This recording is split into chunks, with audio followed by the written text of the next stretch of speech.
Amables televidentes, los saluda José Alberto Tejada Echeverri para presentarles el programa institucional del Canal 2 informativo Nuestra Gente. Hoy estoy en el estudio acompañado de Carolina Quijano, líder de colectivo de jóvenes que están impulsando temas de ciudad y de región. Buenos días, Carolina. Buenos días, doctor José Alberto, buenos días, teleaudiencia, y buenos días a nuestro invitado Anthony. Esperemos que el programa de hoy sea de agrado de toda nuestra teleaudiencia. Y también nos acompaña Anthony Garcés, él es estudiante en práctica previo a su graduación de terapia ocupacional de la Universidad del Valle y ahora mismo está vinculado al Hospital Psiquiátrico de aquí de Cali. Buenos días, Anthony.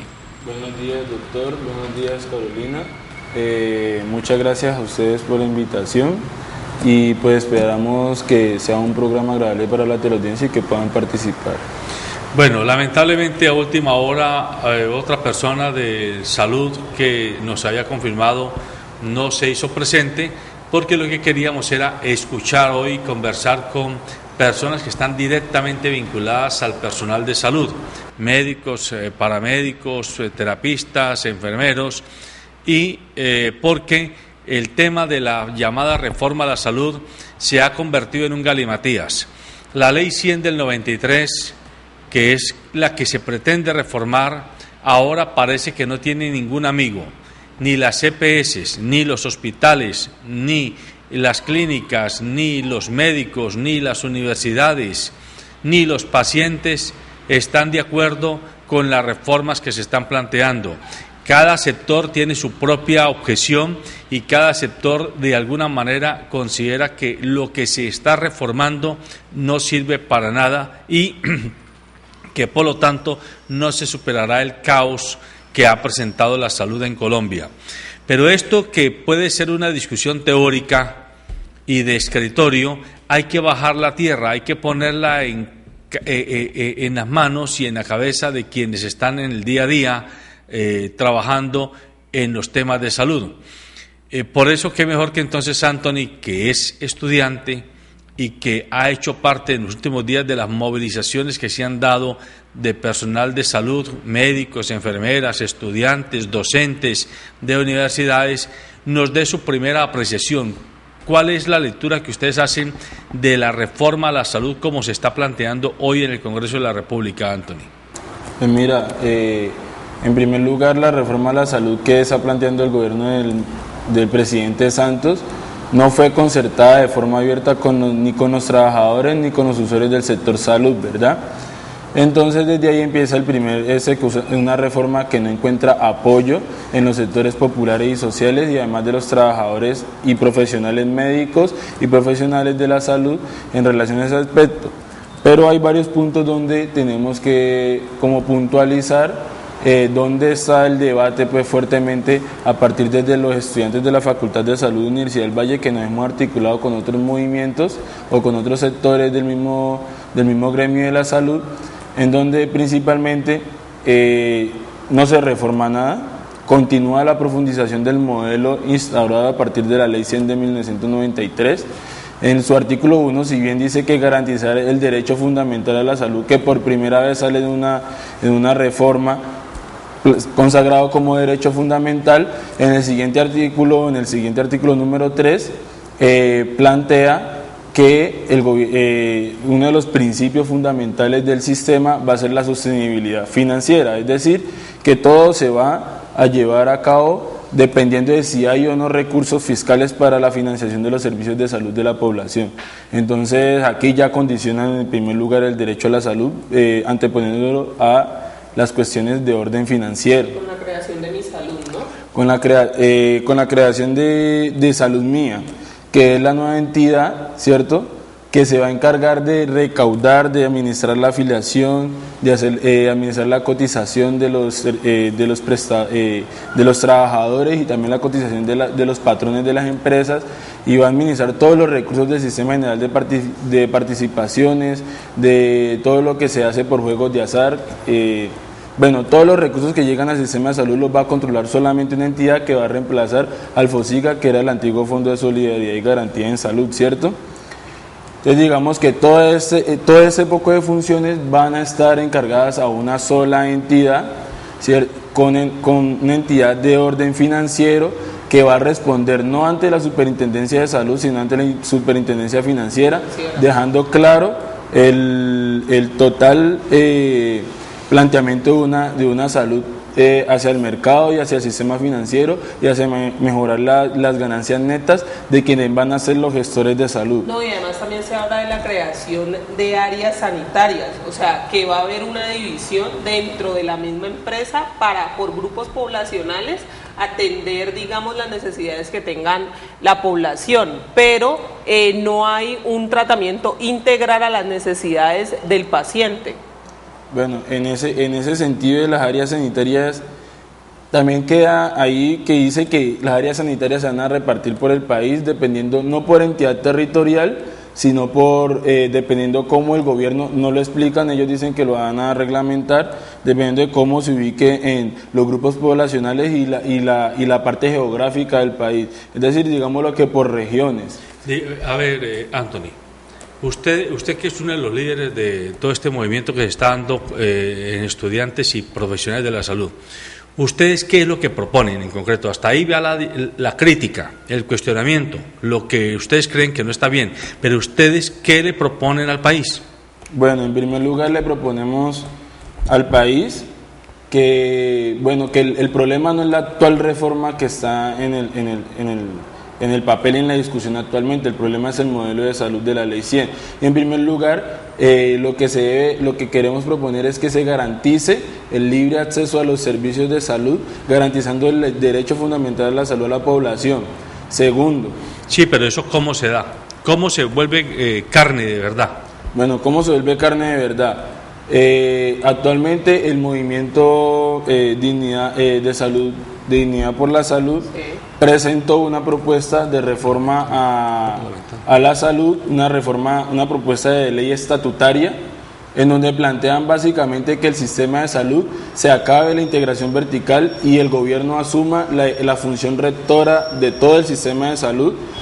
Eso sí, también repartiendo funciones en entidades que estén descentralizadas, porque lo que están haciendo con la Salud Mía es centralizar todos los recursos de la nación, y entonces que estén descentralizadas y que los hospitales públicos y las IPS sean directamente quienes contraten con el Estado o con las entidades, Estado a nivel nacional o por orden territorial, ya sea departamental o municipal. Es decir, eliminar los intermediarios, que es lo que ha causado la gran dificultad que tiene el sistema, claro, porque son los intermediarios los que se llevan casi toda la parte monetaria, pero no responden en la atención a la salud al paciente.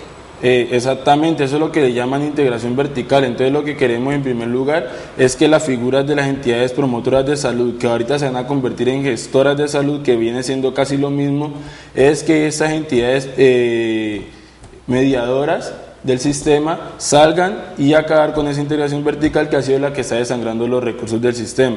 En segundo lugar... Pero espere un momentico, para no confundir a los televidentes. El hecho de que exista una EPS no significa que haya integración vertical. La integración vertical se da cuando la EPS ella misma es la dueña de sus IPS, cuando ella es dueña de las lavanderías, cuando ella es dueña de los laboratorios, cuando ella es dueña de las empresas de logística, de ambulancia, por ejemplo. Ahí hay integración vertical, es decir, cuando yo contrato conmigo mismo. Sí, ahí pero el hecho simplemente de que existan las EPS no se puede definir como integración vertical. Esto es necesario precisarlo para no confundir al televidente. Otra cosa es si el papel de las EPS, primero, se justifica y segundo, si es o no bueno. Entonces, esa es la gran pregunta. Pero, ¿qué es lo que cambia? La función de la EPS respecto a lo que hacía antes a lo que va a hacer ahora, ¿en qué cambia? No, pero es importante ahí tener claro que la mayoría de EPS sí tienen integración vertical. Ellas mismas se compran, ellas mismas subsidian, o sea, por no decir todas, en general la mayoría realizan integración vertical, y eso es lo que tiene en aprietos al sistema actualmente. Digamos que las que no realizan integración vertical en su mayoría se encuentran en el régimen subsidiado, ¿no?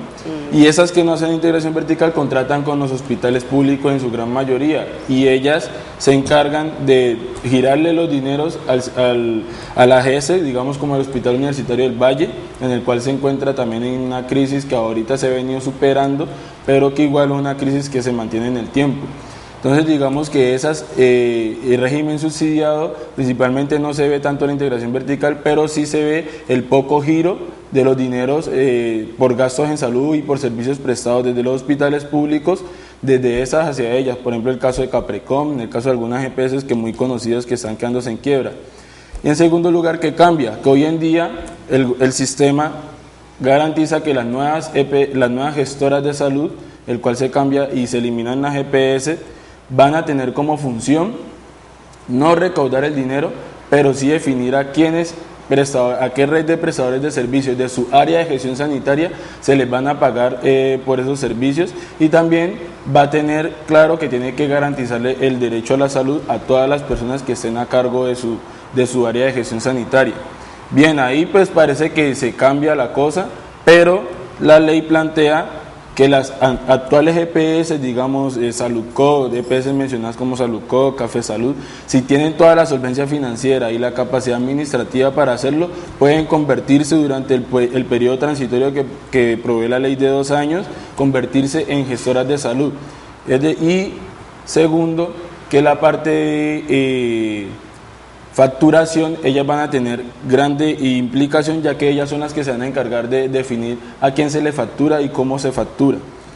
O sea, cómo se factura todos los servicios de salud y las glosas. Sí, ellas le van a decir a Salud Mía, vea, usted tiene que pagarle a estos proveedores y a estos prestadores de servicio que nos han entregado toda la... Bueno, entonces supongamos que como hay tanta sospecha de la mala gestión de las EPS y también de apetitos de quedarse con la plata de los pacientes por parte de muchas EPS, ¿cuál sería la alternativa si no existen las EPS? ¿Qué se les ocurre a ustedes como profesionales de la salud? Porque es que lo que a uno le llama la atención, Anthony, y repito, lamentablemente a usted lo dejaron solo en esta cita que teníamos hoy, martes después de festivo. Pero yo por lo menos, el gran cuestionamiento que le hago a los profesionales de la salud es, ¿ustedes por qué apenas están reaccionando ahora? Es que llevamos 20 años, usted por lo menos lleva 5 años estudiando. Y yo pregunto a los profesores suyos de universidad, los médicos que están haciendo trabajo de salud todos los días, los estudiantes de ciencias de la salud, ¿por qué no han reaccionado antes? ¿Por qué apenas ahora? Porque es que a los pacientes nos dejaron solos. Ustedes, los profesionales de la salud, se quedaron callados, desde el profesor de medicina, de anestesiología, de fisiología de la universidad, hasta el estudiante practicante de salud, callados como si con ello no fuera problema. Y sucede que ustedes son los que todos los días atienden o dejan de atender, atienden bien o atienden mal por razones de la logística del sistema a una cantidad de pacientes que cada vez se sienten más desatendidos. Esta es la primera vez que uno ve que como que reaccionan, que como que abren los ojos y dicen, aquí estamos nosotros, los profesionales, médicos, estudiantes y profesores de salud. Pues entonces ahora que ya salieron ustedes a la palestra pública, la pregunta que yo le hago como periodista y como ciudadano es, si no son ACPS, ¿cuál es la fórmula que ustedes proponen? Bueno, en primer lugar, quiero responder ante varias claridades. Si bien como gremio completo desde el hospital o desde la Facultad de Salud de la Universidad del Valle no se ha pronunciado frente no a esta reforma, que no es el problema realmente, esa reforma solamente profundiza el modelo instaurado por la Ley 100 de 1993, sí se han hecho actividades, se ha hecho movilización desde la Facultad de Salud, no precisamente desde sus profesores ni desde sus estudiantes de práctica, pero sí desde el conglomerado estudiantil que no ha llegado a práctica, porque yo vine desde hace 5 años en la universidad y hemos estado movilizándonos por el principal tema que tenemos muy cercano, que es la crisis del Hospital Universitario del Valle, y que hoy encontramos eco, porque hoy ya no solamente son los estudiantes de la Facultad de Salud, sino que están también los trabajadores del sector salud, están también los médicos profesionales, los residentes, que fueron los residentes de medicina y cirugía, que fueron los que iniciaron, digamos, dentro de la Facultad de Salud este proceso, y pues ahorita ya un movimiento a nivel nacional que también viene dirigido y que también están participando secretarios de salud como el secretario distrital de salud de Bogotá. Es decir, ahora ha cogido una fuerza porque se ha visto que la profundización del modelo es nefasta y que sigue siéndose el negocio de las gestoras de salud como principal ente del sistema de salud. Segundo, en esa parte, bueno, ¿y cómo hacer, cierto? ¿Qué cosa diferente se plantea a la GPS, a las gestoras de salud o a la intermediación financiera dentro del sistema? El gobierno lo tuvo en su propuesta, en la propuesta de ley que se le dio desde el Movimiento de Dignidad por la Salud, pero lo que pasa es que como no respondía a las pretensiones del Estado y del gobierno, entonces la rechazaron. Ahí se plantea claramente crear, así como se va a crear una salud mía que se va a encargar, que es pública y que se va a encargar de administrar el sistema, la parte financiera del sistema de salud, pues de esa misma manera se planteaba la creación de una entidad que se encargara de regular todo lo que era la afiliación de los usuarios o de la población colombiana por las diferentes entidades territoriales, adscritas a una entidad a nivel nacional, y al haber regulada todas estas, pues las funciones rectoras del Ministerio de Salud, que es una de las funciones esenciales en salud pública, y otra comisión que iba a participar o que participaría gente de la parte de las profesiones de la salud, los usuarios, los trabajadores de la salud que no sean profesionales de la salud como tal, el Ministerio de Salud, el Ministerio de Hacienda y ya la parte de... Permítame, Carolina, que hay un televidente en la línea. ¿Quién nos llama? ¿De dónde nos llama? Muy buenos días, le habla Sandra Patricia Leni del barrio Los Andes. ¿Cómo amanecen ustedes? Sí, díganos, Sandra. Mira, tú haces una pregunta y a nivel personal te la contesto porque he tenido problemáticas con la EPS, y aquí yo pienso que lo que falta primeramente en cualquier área profesional es vocación, amor y compromiso. Si no están esas tres cosas, va a ser muy difícil que haya una buena atención, porque no hay una dolencia por el paciente. Yo tuve la oportunidad nomás esta semana de tener en urgencias a mi hija, y sinceramente la falta de sensibilidad para el paciente, las enfermeras en la sala de enfermería, una cogiéndose el pelo con la otra, pero totalmente desatendidos los pacientes, las áreas de servicios totalmente sucias, sin papel higiénico, el médico que la tenía que tratar, una persona supremamente pedante, y personas que no ni siquiera preguntan qué sintomatología tiene el paciente y le van colocando cualquier medicamento en el cual se pueden también de alguna manera acabar de perjudicar la salud. Entonces yo pienso que aquí también lo que está faltando es compromiso, como le digo, vocación, amor por lo que se hace. Y no estoy generalizando, porque también así como me ha tocado médicos y enfermeras que no hacen bien su trabajo, también me ha tocado médicos con mucha bendición, gente comprometida, pero desafortunadamente es más poca la gente comprometida que la gente que lleve esa vocación en la sangre. Entonces el llamado es a eso. Primero uno tiene que tener amor por lo que hace y encomendarle al Señor todos los días a uno su vocación para poder tratar al prójimo o al próximo con más amor. Y esto no solamente en el campo de la medicina, en toda actividad que nosotros hagamos. Si usted no le pone compromiso, amor y vocación, va a ser muy difícil de que las cosas surjan. Muchas gracias a nuestra televidente Sandra, su comentario es muy apropiado y ella está, como dice nuestro colega Norberto Tascón, poniendo el dedo en la llaga. Muchas veces los temas comenzamos a dar dedo, el problema es la EPS, el problema es el hospital, el problema es el gerente, el problema es el laboratorio, el problema es la IPS, el problema es el Estado, el problema es el auditor, el problema es, pero muy pocas veces reconocemos que nosotros somos parte del problema. Nosotros, por falta de preparación o, como ella lo dice, por falta de vocación y de respeto con el paciente. Yo creo que a usted y a usted mismo, que es profesional de la salud, le ha tocado más de una vez llegar a una institución médica, ni siquiera pública, aún privada y de muy alto nivel, donde hay médicos tan absolutamente impotables que no se sienten obligados a alzar la mirada para saludar al paciente, que se quedan con la vista clavada en el talonario de fórmula, como si ellos tuvieran capacidad de leer la mente y el dolor humano sin necesidad de tener una conexión. Eso es falta de compromiso y es parte, y sí que importante, de toda esta crisis que tenemos en la salud. No, es cierto, y en realidad muchas veces de lo que hablamos nosotros es de la pertinencia de la carrera y de la reivindicación de la salud como un derecho fundamental. Porque aquí lo interesante y el tema de fondo, y con la profundización de la crisis que estamos viviendo hoy, que como lo mencionaba Anthony, ya permite que participen no solamente los directamente afectados, sino que también participen los que venden los medicamentos, los que hacen parte de la salud. Entonces, definitivamente lo que eso nos muestra es que ya el sistema llegó a su punto de quiebre y a su punto de ruptura por todo esto que estábamos viviendo, como lo comentaba la señora Sandra Patricia ahorita. Uno va al médico y yo puedo decir, estuve en el médico la semana pasada y me dieron una cita con un especialista que es necesaria ya, me la dieron para el 25 de noviembre. Entonces, uno como ciudadano también vive la falencia del sistema y también se hace la pregunta de por qué los directamente involucrados en el tema no habían participado antes.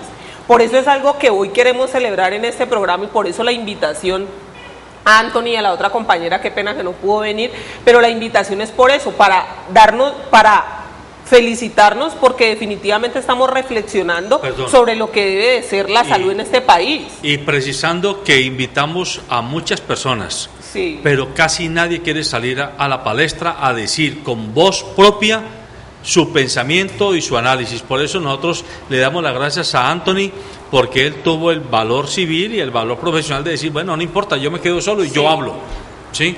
Porque profesionales muy distinguidos hemos llamado, vengan, hablen, díganle a los televidentes lo que ustedes están pensando y cómo es que ustedes analizan la situación, pero la gente prefiere hacer comentarios de corrillo, comentarios de cafetería y no asumir compromiso público ante un medio de comunicación. Bueno, pues primero gracias, pero digamos que pues la situación mía en la participación se dio gracias a la compañera Carolina, y pues digamos que sí es necesario que los que estamos directamente implicados hablemos y le comentemos a la ciudadanía por qué estamos haciendo las cosas y no se digan, como decía el doctor, esos comentarios de corrillo que también nos afectan a nosotros al decir porque se dice del Ministerio de Salud que lo que estamos peleando es por nuestro beneficio personal y por salarios. Téngase claro que en la reforma por ningún lado se toca el tema de salarios, cuando digamos que ese ha sido uno de los principales problemas de los profesionales de la salud, el tipo de salario por el que estamos regidos y por la contratación laboral, que en su mayoría ha sido por contratación, por cooperativas de trabajo asociado, que si bien están eliminadas por ley, pero todavía hoy se sigue permaneciendo la figura. Ahí dice en la reforma que lo van a mejorar, ojalá cambie. Y la parte que decía la televidente ahorita de la parte humana en la atención de salud, eso sí es algo que nos compete a todos los profesionales de la salud, asumirlo como la parte esencial de nuestra prestación de un servicio que es un derecho esencial, un derecho fundamental, y que también viene todo por la dinámica del mismo modelo de salud y el modelo de educación en el que estamos, un modelo en que nos invita a la competitividad, un modelo que por las condiciones del sistema a mucha gente se queda corta en hacer la reflexión de por qué, bueno, yo por qué formulo, por qué no digo nada por una cita de 15 minutos, a nosotros como rehabilitadores nos dan 30 minutos y no alcanzamos, viene un médico que le dan 15 minutos, y lo otro es que también hay que plantear que el modelo de salud plantea que ausencia de enfermedad es igual a salud. Ausencia de enfermedad igual a salud. Y ese no puede ser. El que no, por su estado de salud, que no alcanza ni siquiera a llegar a la puerta del hospital, es considerado sano.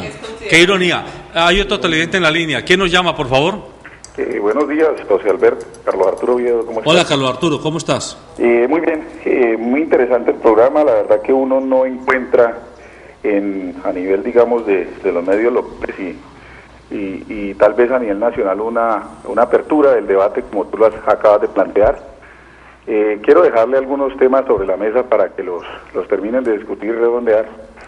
Uno de los primeros elementos que tiene el Sistema General de Seguridad Social en Salud es que tiene una crisis estructural, porque lamentablemente la cantidad de plata con la cual se requiere para poder atender la gran cantidad de población no alcanza realmente para poderlo atender.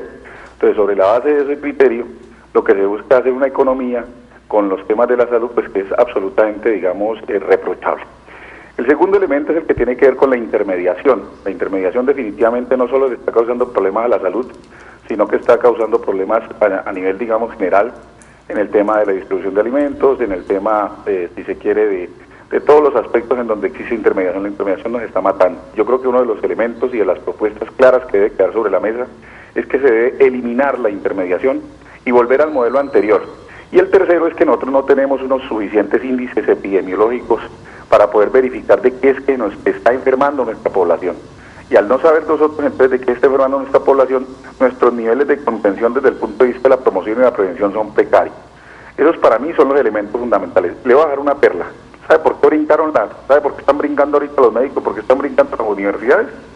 Porque les metieron a la cocina en el sentido de que les iban a comenzar a titular profesionales en posgrado a través de los hospitales universitarios. Ese es el gran elemento fundamental.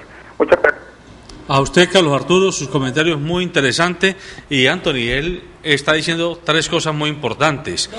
Que falta plata estructuralmente en el sistema, que hay que eliminar la intermediación y que no hay un estudio que demuestre cuál es como la preeminencia de ¿cómo se llama? De factores epidemiológicos de la población colombiana. Antes de que hable Anthony, me gustaría tratar uno de los puntos que dijo el paciente para darle pie que dijo el oyente para darle pie a Anthony, es la crisis, dentro de la crisis estructural que vive el sistema, que tenemos, que es financiera en realidad. Una EPS como Saludco creció 176 veces y haciéndose ella misma integración vertical. Entonces, desde ahí analizamos las falencias del sistema, porque ¿cómo puede ser posible que un sistema tenga un problema estructural tan grave y que una empresa que hace parte del sistema crezca 176 veces? Por eso es que Carlos Arturo está planteando que hay que acabar la intermediación. Pero venga, Anthony, él al final lanza un punto que es de verdad muy inquietante. ¿Será que se reaccionaron los profesionales de la salud solo cuando vieron que los hospitales universitarios van a quedar facultados para graduar especialistas? No creo que haya sido solo por eso, es una razón, una razón para que se articulara mucha más gente dentro del mismo sistema de salud y los mismos prestadores de servicios médicos, o no, porque digamos que el tema fundamental aquí es que los hospitales universitarios, si bien tienen una vocación de docencia, de formación a los estudiantes, esta no se hace realmente con calidad si no estuviera mediado directamente o guiado directamente por una institución de educación superior, en el caso nuestro de la Universidad del Valle.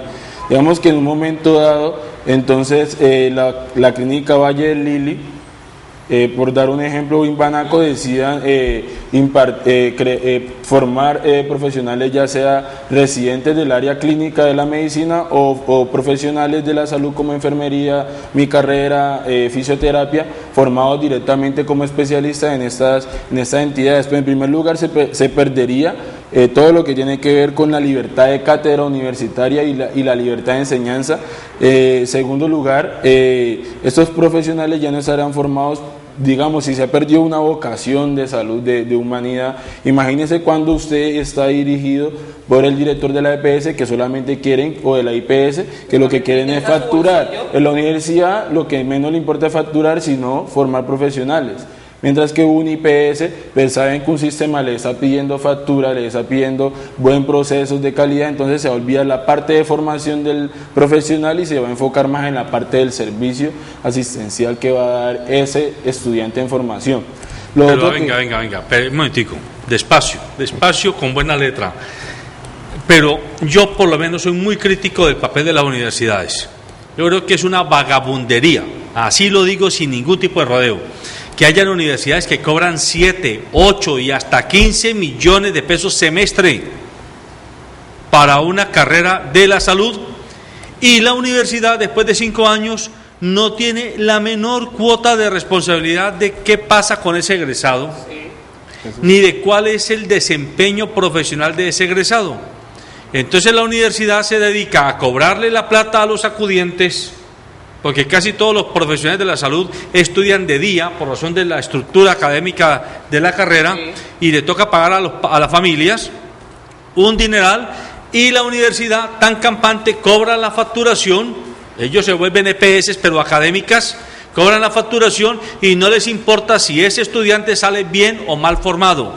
Mucho de la pérdida de vocación, de la pérdida de compromiso de ese profesional de la salud no está porque llegó al hospital y se contagió, no está porque llegó a la clínica y se contagió, no está porque llegó al centro de salud y se contagió, es porque viene formado así, porque viene mal formado, porque los profesores en la universidad no les dan a ustedes, con honrosas excepciones, intensidad académica en formación humanística, en entender que la medicina no es una profesión, que es una vocación, es un oficio holístico, que tiene que ver nada menos que con la vida misma. Pero no, les enseña, vaya y prepare y aprenda del ojo, y en el ojo no aprenda del ojo entero, aprenda solo de la retina, o aprenda solo del iris, ¿sí? Y en el brazo no aprenda del brazo, aprenda solamente del dedo meñique, y en el dedo meñique de la primera falange. A ese nivel de estultez, de estupidez en formación estamos llegando. Bueno, en esa parte que acaba de mencionar el doctor, con todo lo que tiene que ver con la formación universitaria, si bien es claro que esa parte de las universidades que están cobrando todo este dineral por la formación, sí, pues yo soy una excepción por ser una universidad pública, ¿no? Claro. Que no pago todo ese dineral, pero igual me preocupa a nivel nacional de que esto primero está excluyendo a mucha gente que pueda entrar a estudiar a la universidad. Que tenga vocación. Y que tenga vocación. Ese cuento de que tengan que pagar, hay universidades que cobran 15 millones solo por el pregrado, sí, ¿cierto? La otra parte es que estas universidades mismas cobran todo ese dineral, pero no tienen cupos para que la gente se siga especializando, para que la gente mejore su formación. Entonces ahí se ve toda esa dinámica de que el ministro esté diciendo que actualmente las universidades no están respondiendo con la formación de especialistas, pero aún no se sabe a ciencia cierta si es verdad porque no hay un estudio claro que lo diga.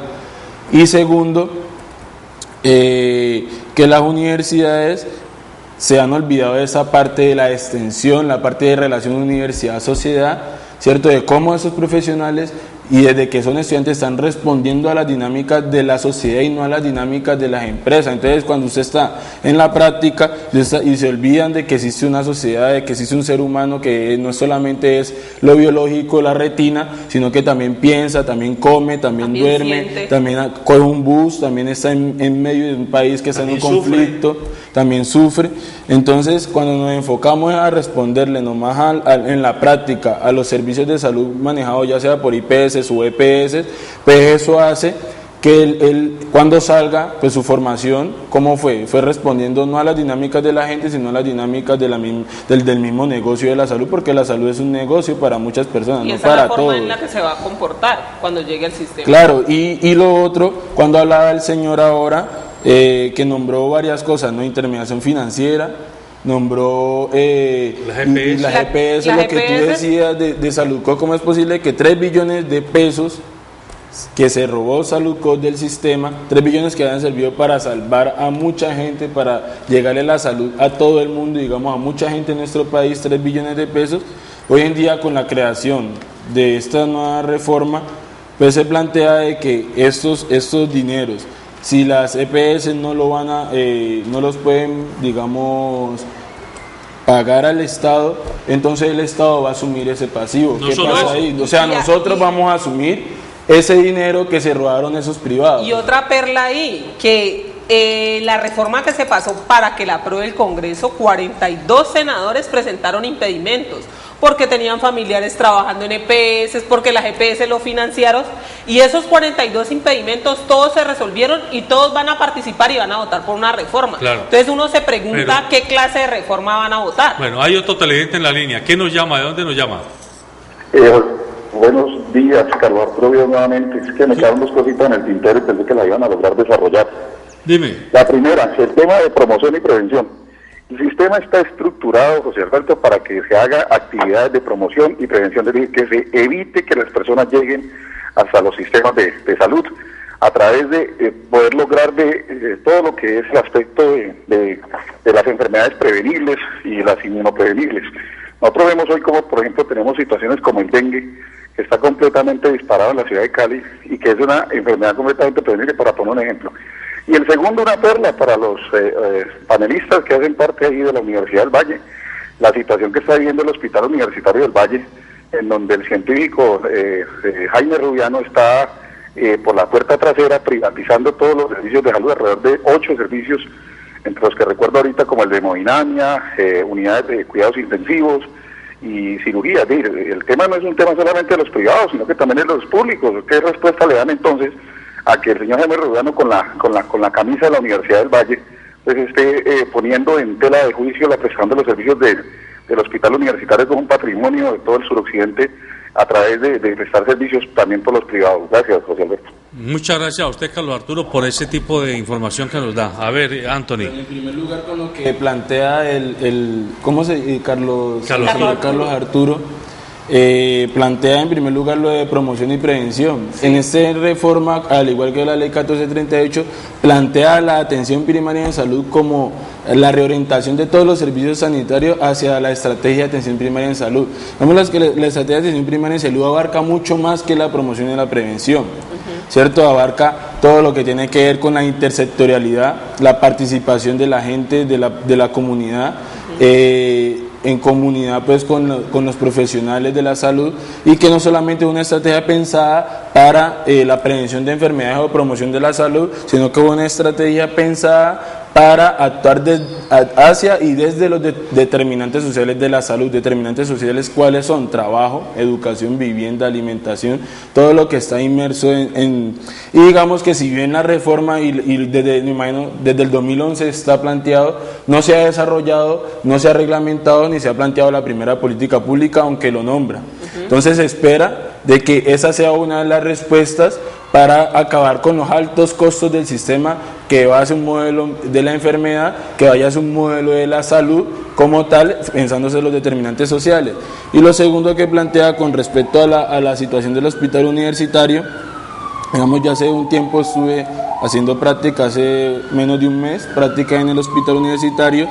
Digamos que una de las problemáticas fuertes que tiene el hospital es todo lo que tiene que ver con el pago de las EPS del régimen subsidiario en su mayoría y del gobierno territorial, que en este caso es la Gobernación del Valle, el pago de más de 180 mil millones de pesos que se le debe al hospital, y por lo cual no estoy justificando de ninguna manera al director actual. El hospital ha empezado a privatizar sus servicios, ¿cierto? Que no debería ser la respuesta, sino tajantemente, claro, como director o como comunidad del Hospital Universitario del Valle, no permitir que se empiecen a privatizar los servicios como dijo ahorita, de cirugía, muchos servicios que se están contratando con clínicas o con especialistas de clínicas privadas o consultorios privados. Y entonces eso va haciendo que el servicio de salud que está dando el Hospital Universitario del Valle, que es para la población del suroccidente, no solamente el Valle del Cauca, y que también llega gente hasta de la costa atlántica, este hospital, ¿cierto?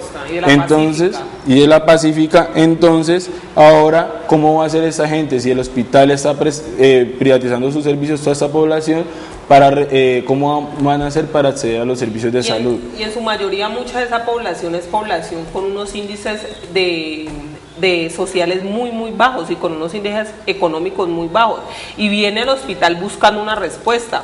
Ahí es importante retomar un punto, y es que el sistema de salud moviliza 44.000 billones de pesos, y de esos 44.000 billones de pesos, 24 billones son para las aseguradoras, es decir, para las EPS.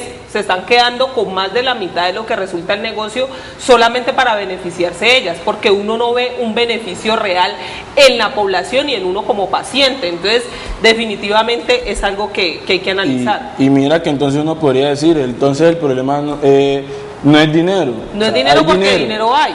El problema es un modelo que ha privilegiado las ganancias sobre un sector que es fundamental, porque si una persona está ganando, se está lucrando y está muriendo gente, a esas personas hay que condenarlas no solo por corrupción, sino también por homicidio, porque está muriendo gente. Usted está diciendo lo fundamental. El problema, al contrario de lo que nos están vendiendo, no es de dinero. Está demostrado de que precisamente las EPS privadas son las que se han lucrado y han crecido exponencialmente como Saludco. Sí. Y además, aquí vuelvo a decir algo que ya en otra oportunidad he dicho. Yo no entiendo dónde está el sector cooperativo. Yo no entiendo dónde están los dirigentes humanistas del sector cooperativo que hacen mutis por el foro y que se quedan callados viendo el desmán, viendo el atropello, viendo la vagabundería de los dirigentes de Saludco, y en lugar de salir a denunciarlos y en lugar de salir a excluirlos del sector cooperativo, los han arropado. La Confederación Nacional de Cooperativas casi que ha salido a decir que Saludco es la perla de la corona, que nada que ver, que Palacino es un dios del cooperativismo. Y ahora también es necesario saber que nosotros los colombianos vamos a tener que pagar al señor Palacino una demanda que le ha puesto al Estado colombiano, que cuando dice que el Estado pierde, perdemos todos, porque el Estado no lo paga Juan Manuel Santos, ni lo paga Roy Barreras, ni lo paga Montealegre, ni lo paga ninguno de los magistrados de las altas cortes. El Estado lo pagamos todos nosotros. Y ahora vamos a tener que pagar al señor Palacino, haberlo denunciado y haberlo retirado de su cargo por todas las irregularidades que cometió en el desarrollo de su gerencia en Saludco. Y Saludco sigue adelante como si nada hubiera pasado. Y detrás de Saludco hay otras grandes cooperativas que tienen EPS. Sí. Y hay cajas de compensación familiar que tienen EPS. Y no hay diferencia mayor entre las atrocidades y las irregularidades con las que atienden a los pacientes en una EPS de una cooperativa, en una EPS de una caja de compensación, que en una EPS de un grupo de particulares, que casi siempre, por no decir siempre, están conectados con la clase política. Y aquí, mi querido televidente, mi querido ciudadano y ciudadana, al final de cuentas todo va al mismo fondo. Es una clase política corrompida que ha hecho del Estado y de la cosa pública un saco para robárselo. Y entonces no tienen en cuenta que cuando se roban la salud, se están robando la salud de los colombianos y por lo tanto la productividad de nuestras empresas, la productividad de nuestra economía, porque una persona que no es bien atendida en la salud, pues va a permanecer enferma, y una persona que permanece enferma, pues produce menos, y una persona que produce menos, pues las empresas compiten en desigualdad, y unas empresas que compiten en desigualdad tienen una economía frágil. Al final, el efecto es grave. Y perjudica la calidad de vida de los ciudadanos de todo el país. Pero volviendo al tema de la financiación de las EPS a los partidos políticos, nomás este fin de semana salió una columna de Ariel Coronel donde plantea y dice que al partido de la U, las EPS le dieron 445.000 millones de pesos para financiarse. Entonces uno se pregunta con qué independencia puede un senador de este partido dar una reforma a favor del ciudadano y no a favor de una empresa privada que le está pagando para que él esté ahí en ese puesto. Pero también se financió el Partido Conservador, se financió el partido de la U, se financió el Partido Liberal, se financió hasta el Polo Democrático.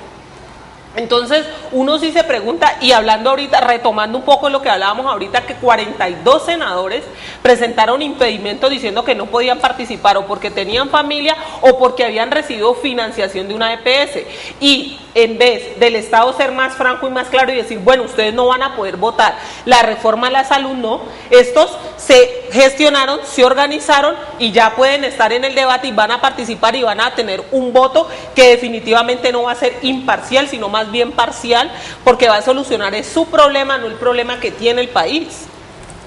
Bueno, en ese punto, y lo que hablaban del pulpo financiero más grande dentro y de negocios que no solamente eran de salud, sino que también con complejos turísticos, que ya es conocido el caso, y que no se menciona por los grandes medios de comunicación, y por eso yo les quiero felicitar a ustedes al ser un medio alternativo, un medio de la ciudad, un medio local, y preparar y poner esos debates para que la opinión y la población se tenga otra mirada de contexto a partir del debate y otros puntos de vista que no se encuentran en los grandes medios de comunicación.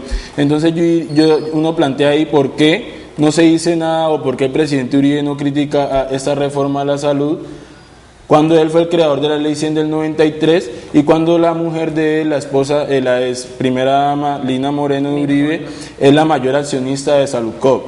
Entonces en eso no se dice nada. Todos se tapan las toallas porque todos están metidos en lo que decía, todo el sistema político del país, toda la clase política está corrupta, principalmente que ese negocio de la salud ha dejado más lucro que el mismo narcotráfico, ¿cierto? ¿Cómo es posible que la salud esté dejando tanto lucro y los hospitales públicos, la gente, bueno, simplemente o no está afiliada o simplemente los hospitales públicos están quebrando? Y quería retomar un punto importante cuando hablaban de la demora, o sea, retomando algo, la demora en los servicios, Sí. que uno dice, ¿cómo es posible que se demoren tantos días para atender a una persona que necesita la atención el mismo día? Prioritaria. Entonces, por lo menos pasaba ahorita en el hospital, si la parte primero, consulta externa, entonces se demora no sé cuánto tiempo para que haya un profesional que pueda atender o un estudiante de práctica que pueda atender esa necesidad. Entonces va al especialista, el especialista se demora un mes en recogerlo, 2 meses, hasta 3 meses y puede pasar mucho tiempo en que puedan atenderlo. Y ahorita sí, para pasar a los servicios de rehabilitación, que también es un componente importante dentro del sistema de salud, se demora, si ya demoró 3 meses, imagínense toda la lesión de esa persona, cuando llegue el profesional de rehabilitación como nosotros, una fractura de una persona en la mano, pues cuando ya llegue a nosotros ya va a ser imposible recuperar la funcionalidad y el movimiento de esa mano. Entonces digamos que todas esas situaciones estructurales del sistema de salud, eso es muy importante que ahorita se haya presentado esa coyuntura porque ha permitido que se dé el debate no solamente de lo financiero, sino también de las condiciones de la calidad del servicio ante el usuario y el por qué no solamente es culpa del profesional, sino también del mismo modelo que está privilegiando en que haya menos profesionales, pero que esos tengan más usuarios al día y que los profesionales tengan y que los pacientes o usuarios del servicio de salud pues reciban cada vez una atención más paupérrima y con menos recursos, como es el hospital universitario, que en algunos momentos los mismos estudiantes de práctica han tenido que llevar los insumos para poder atender a la gente. No hay derecho a que en nuestros países, en nuestra sociedad contemporánea, se privilegie la salud de los bancos y no la salud de las personas. Tal cual. Porque cuando los bancos tienen la menor señal de crisis, inmediatamente el gobierno y por lo tanto la clase política sale a cerrar filas en torno a los banqueros y nos ponen a todos los colombianos a pagar.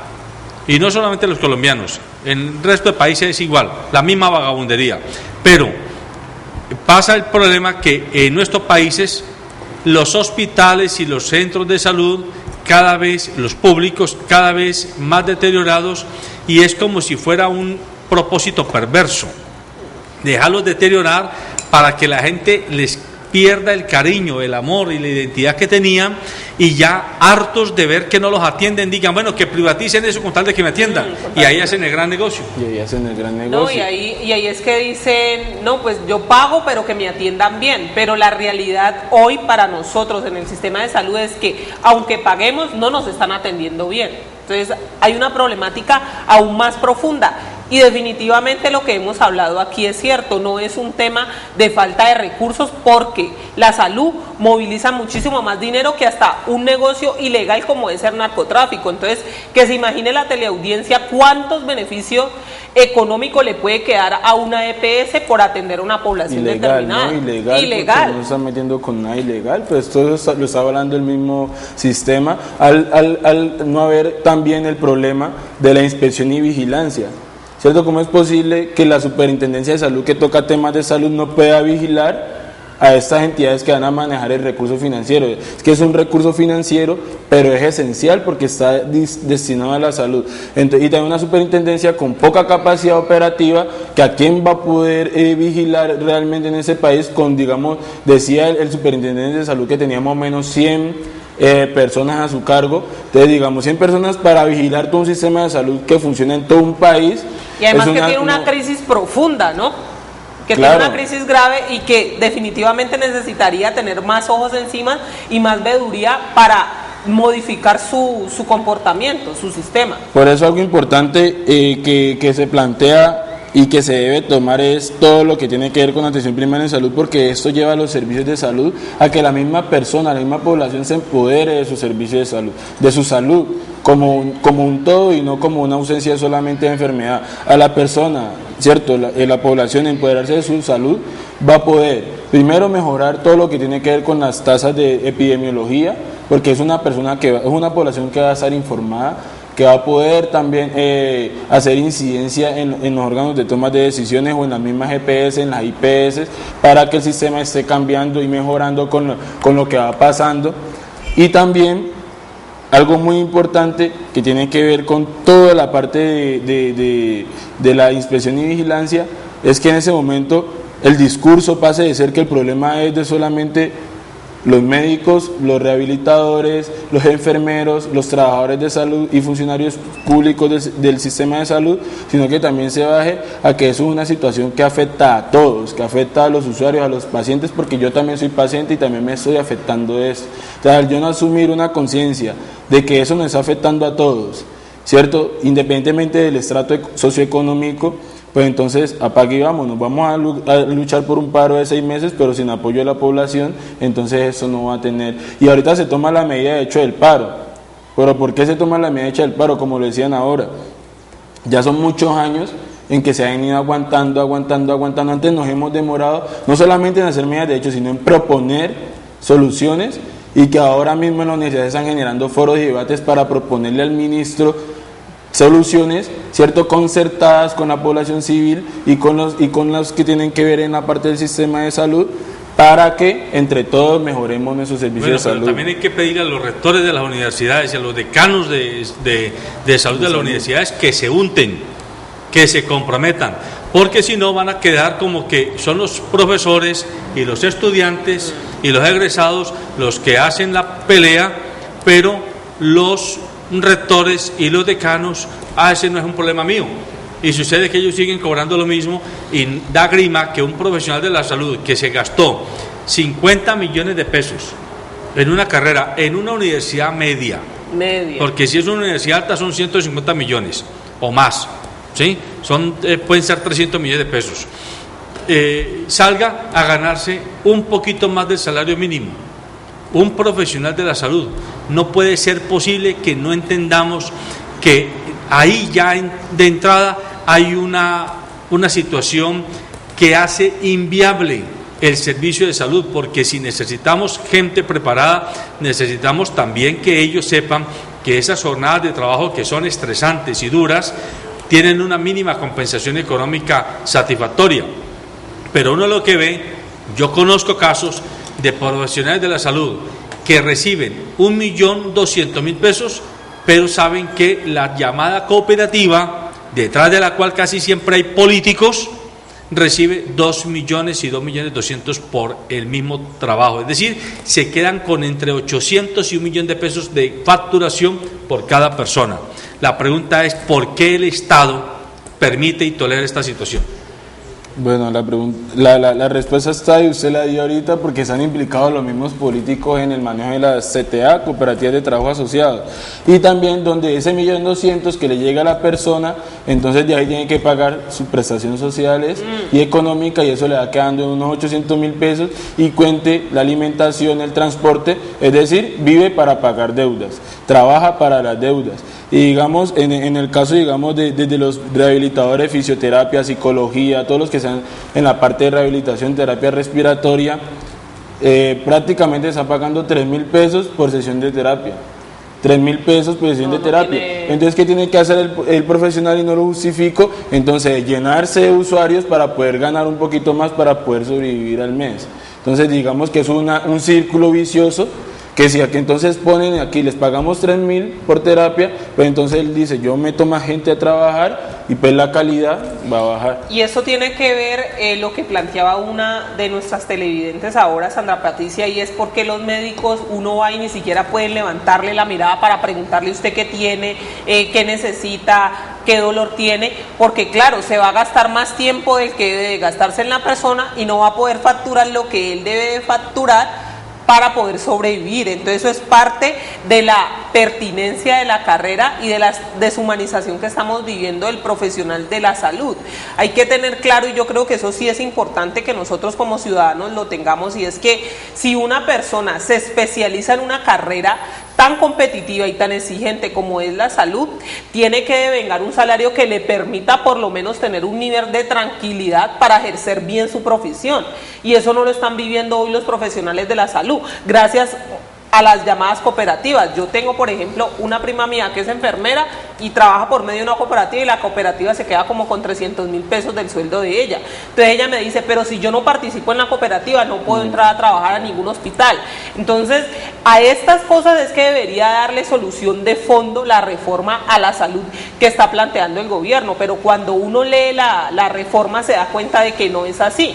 de que está preocupándose más que todo por el área financiera, que como hemos hablado aquí y lo que presentan los estudios, no es el gran problema del sistema, porque el sistema factura. El tema es qué se hace con esos recursos que factura. Muy bien, amables televidentes, el tiempo se nos acabó. Siempre les decimos, este programa es apenas un aperitivo para abrirle a usted el apetito por buscar más información, por documentarse mejor, por comprender mejor lo que está pasando con los grandes temas que afectan su vida y la vida de todos los conciudadanos que compartimos la misma ciudad, la misma región y el mismo país y el mismo mundo. Es importante que entendamos que el tema de salud no es un problema de enfermedad. La salud es salud en tanto que ella se cimenta es en los factores de prevención. La salud vale no porque haya muchos enfermos, sino porque haya más gente sana, porque así la gente, las empresas, la economía y la sociedad en general va a poder vivir con mejor calidad de vida. Y esto se da si evitamos que una cantidad de bandidos, algunos llamados políticos, otros llamados mal llamados empresarios, porque un empresario no es un vulgar negociante, un empresario es una persona que invierte un recurso y trabaja en la empresa, en ese capital de riesgo, tratando de sacarla adelante para generar empleo, para generar impuestos, para generar riqueza. Pero hay algunos mal llamados empresarios que son simples y vulgares contratistas del Estado, que sin ningún tipo de tripas, sin ningún tipo de compasión, se llevan a saco roto los dineros públicos para sus propios proyectos particulares o grupales. Es hora de que usted piense, no le vaya a dar el voto a esa caterva de sinvergüenzas que en épocas de elecciones llegan a decirle a usted que son los salvadores. El país no necesita salvadores, el país necesita gente decente, líderes decentes, personas que puedan mostrar que realmente no tienen, como decía Carolina, conflictos de intereses porque están pegados de una u otro seno de la salud, a través de las EPS o a través de los laboratorios o a través de las empresas que manejan la industria médica en general en el país. Es hora de que usted abra los ojos y piense. Solo así, con un país con ciudadanos, podemos tener una democracia de verdad, verdad. Buenos días.